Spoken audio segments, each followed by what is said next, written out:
Ya, saya akan menunjukkan sebuah video yang saya buat pada saat anak saya sedang ngambek karena mamanya mengatakan tidak akan mengajak dia ke acara terima rapot sekolah karena anaknya ini ganggu dia pada saat menerima telepon dari orang tuanya, dari mertua saya.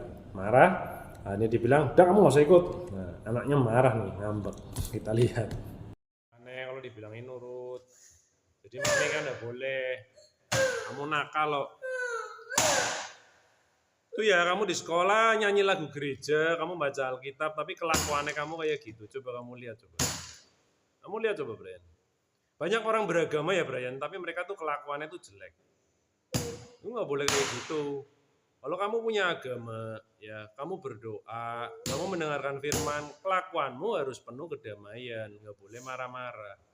Kalau kamu penuh marah-marah, penuh emosi, itu sudah bukan merupakan sifat berketuhanan. Kamu sudah tidak mengamalkan Pancasila.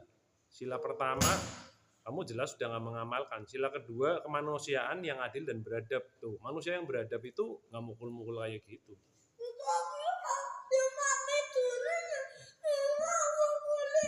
Ya kamu kan sudah dibilangin kalau kamu mau ikut ambil rapot, kamu harus jaga sikap. Kamu nakal loh. Oh, kamu nakal loh. Mulai. Itu nggak boleh kayak gitu, Bre. Marahnya kenapa? Mami kenapa?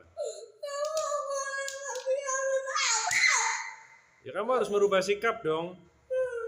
Semua itu ada aturannya. Kalau kamu pengen diajak mami pergi, ya kamu harus menjaga sikap. Jangan teriak-teriak, Bren. Radang tenggorokannya.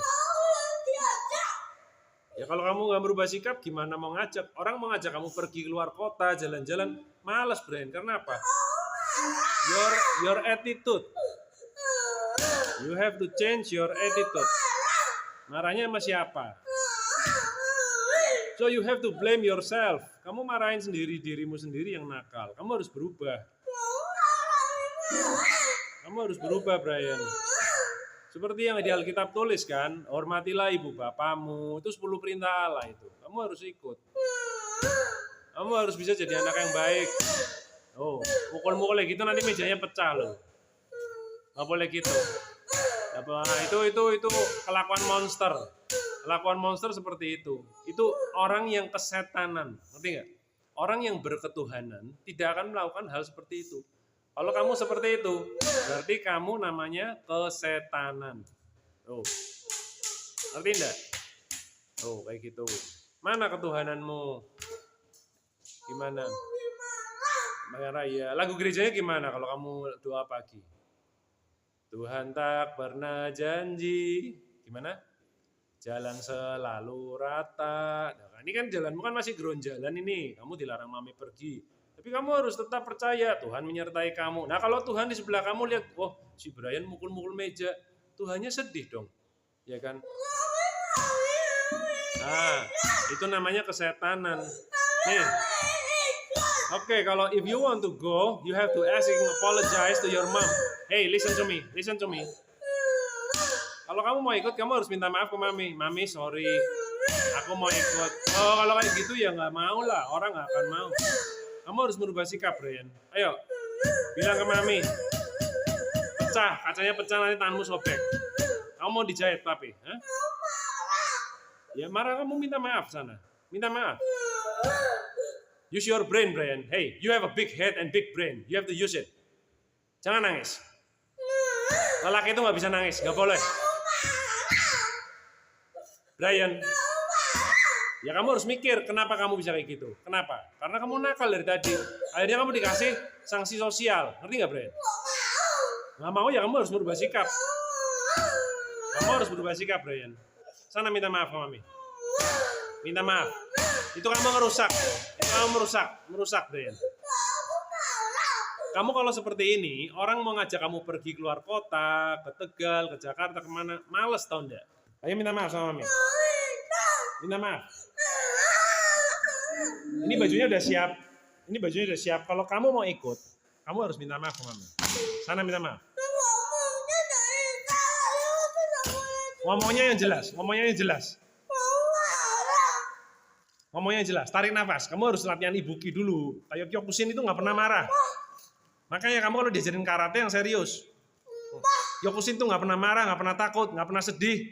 Kamu harus controlling your self emotion. Ngerti enggak? Controlling your emotion.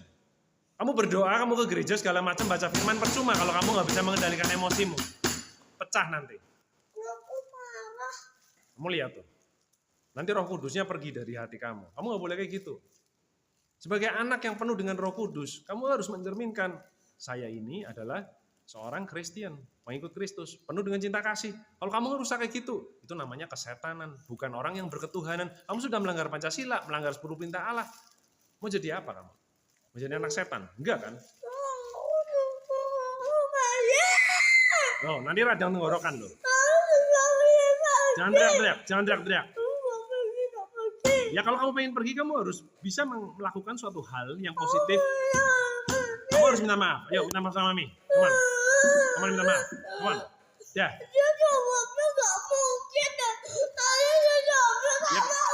Ya kamu harus serius dong. Hei, kamu harus serius nih, Lap.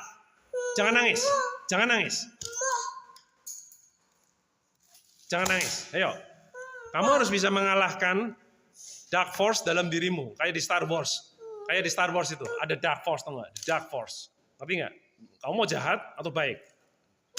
Kamu harus bisa melawan kekuatan hitam dalam dirimu. Setiap orang punya kekuatan hitam. Kamu harus bisa ngelawan. Ayo, lap. Tisunya dilapin. Sini, lapin. Minta maaf. Clock is ticking. Waktunya jalan terus loh. Kamu kan nanti kalau nggak ditinggal. Nggak bisa. Setiap orang tuh harus punya proses sendiri-sendiri. Harus ada proses, Brian. Harus ada proses. Nggak bisa, semua nggak ada yang instan. Kalau kamu melakukan kesalahan, if you make a mistake, you have to apologize. Ngerti nggak? Kamu harus minta maaf dan memperbaiki. Kamu sudah besar, Brian. Kamu sudah 5 tahun lebih. Nggak ada gunanya nangis. Percuma nangis. Nggak ada gunanya, Brian. Come on. Ayo, lapin. Yuk, come on. Ayo, sama Api. Ayo, sini, minta maaf. Ya, sini. Mau pergi kan? Kamu mau pergi kan? Ayo, kamu mau pergi minta maaf. Come on. Yuk, sini. Minta maaf sama Mami. Come on, minta maaf. Yuk. Jangan nangis. Minta maaf yang jelas. Omongannya yang jelas. Yuk, Mami. Brian mau minta maaf. Brian gak akan nakal lagi. Yang jelas ngomongnya. Brian mau ikut. Brian akan jadi anak yang baik. Sesuai dengan Pancasila. Dan 10 perintah Allah. Ya, Brian akan menghormati orang tua. Oke? Jangan nangis. Dah, kamu ganti baju. Nih, dilapin. Cuci muka dulu, oke? Come on. Oke? Janji ya? Oke? Cuci muka. Dah, cuci muka. Yo, hey. Oke, mungkin filmnya agak panjang ya, tapi ya itulah yang saya lakukan. Dalam arti bahwa saya menggunakan pendekatan kepada anak, menggunakan bahasa yang dia mengerti. Karena anak ini umurnya kan 5 tahun, 11 bulan, sebentar lagi 6 tahun, kelas 1 SD. Yang dia ketahui mengenai pendidikan moral, bagaimana dia bertingkah laku, berperilaku. Yang pertama, kita mengikuti adanya Pancasila, yang merupakan jati diri kita sebagai bangsa Indonesia ya. Kita seorang yang Pancasilais, kita menerapkan Pancasila dalam semua aspek kehidupan kita ya. Jadi dalam berkeluarga, dalam mendidik anak, saya juga mendidik anak sesuai dengan butir-butir Pancasila ya, dari sila ke-1, sila ke-5, anak saya udah hafal itu. Jadi dia tahu bahwa apa yang dia lakukan itu melanggar Pancasila, terutama sila pertama dan kedua. Ya, karena dia bukan manusia yang beradab dengan dia marah ya, melampiaskan kemarahan dengan membanting-banting barang ya, mukul-mukul meja, itu bukan orang yang beradab. Dia harus tahu itu yang pertama. Yang kedua, dia harus tahu bahwa apa yang diajarkan di sekolahnya ya, pelajaran agama ya, mengucapkan pujian ya, mengucapkan puji syukur kepada Tuhan, apapun agamanya ya. Dalam kasus ini pendekatan menggunakan agama Kristiani ya, yang mana bahwa anak saya itu hafal lagu-lagu gereja ya, mengerti membaca Alkitab ya. Tapi apa yang pada saat dia marah dia luapkan itu melanggar nilai-nilai yang pertama, yaitu sila pertama pada Pancasila, ketuhanan yang Maha Esa, dan sila kedua kemanusiaan yang adil dan beradab. Itu yang kita gunakan sebagai patokan di mana tumbuh kembangnya dia sebagai anak SD. Nah, setelah itu saya menggunakan pendekatan dengan film. Saya mengatakan di Star Wars, setiap orang memiliki dark force, ya, kekuatan gelap dalam diri kita. Kita harus berusaha melawannya, ya. Dan saya menggunakan film Rocky, ya, sebagaimana dia selalu memproyeksikan dirinya sebagai Creed, ya, Adonis Creed, anak Apollo Creed yang dilatih oleh Rocky Balboa. Nah, saya sebagai Rocky Balboa, dia sebagai Creed. Ya. Jadi dia menaruh respect kepada mentornya, coachnya, pelatihnya, ya, dan sekaligus yang dia anggap sebagai sosok pengganti ayahnya. Ya, di situ dia merasa teringat. Yang kemudian saya menggunakan pendekatan sebagai seorang Kyokushin karena saya mengajarkan dia Kyokushin karate, ya kan, di situ. Dan akhirnya saya bisa meng-approach dia, bernegosiasi dengan dia untuk meminta maaf. Yang pertama insight-nya dulu, kita bangkitkan insight-nya, rasa bersalahnya. Karena ini penting sekali. Kalau misalnya seorang anak tidak merasa bersalah, maka sampai besar saat dia menemui masalah-masalah baik dengan relasi kerja, ya, atasannya, atau dengan pasangannya, atau dengan yang lain-lain, maka dia akan selalu defensif. Dia akan merasa, saya nggak salah, kamu yang salah, kamu harus berubah. Itu yang harus kita cegah. Karena kalau hal itu terjadi pada saat anak sudah berusia 30, 40, 50 tahun, maka tidak akan bisa berubah. Mindset seperti itu tidak akan bisa berubah. Saat untuk merubah yaitu pada saat golden age, tempalah besi pada saat panas. Pada saat dia bisa ditempa, dia bisa dibentuk, kita harus hati-hati sekali. Karena sifat-sifat itu ada pada setiap orang. Saya juga punya sifat seperti itu. Ya, jadi kita harus berusaha membangkitkan rasa insight, kesadaran diri si anak bahwa oh saya salah, saya bersalah. Itu ya. Itu yang paling penting. Nah, setelah bisa mengalami negosiasi yang baik, maka jangan marah, udah ini dilatih dulu, Creed. Come on, Creed. Tapi kan Rocky-nya, pelatihnya kamu Creed.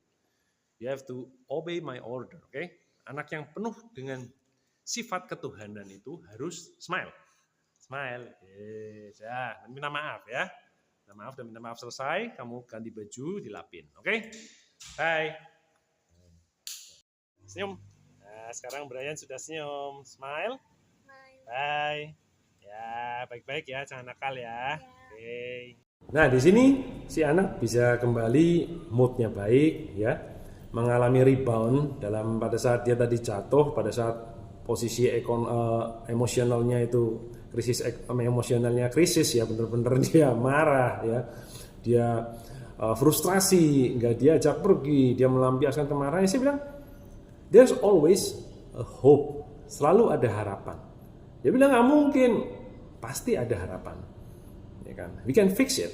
Kita bisa membenahi, kita bisa memperbaiki itu. Nah, sifat optimis ini penting sekali.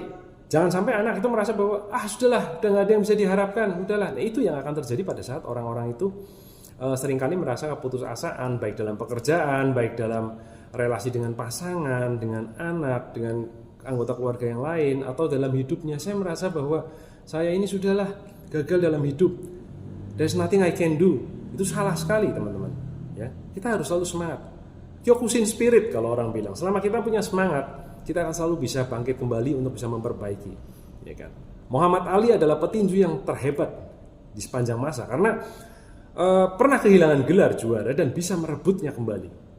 Pernah kalah dan bisa bangun lagi. Melawan Ken Norton dia kalah tapi bisa bangun lagi, bisa bangkit lagi. Melawan sosok yang kuat sekali seperti George Foreman, Joe Frazier, dia bisa melakukan hal-hal yang di luar nalar sehingga dia bisa menang.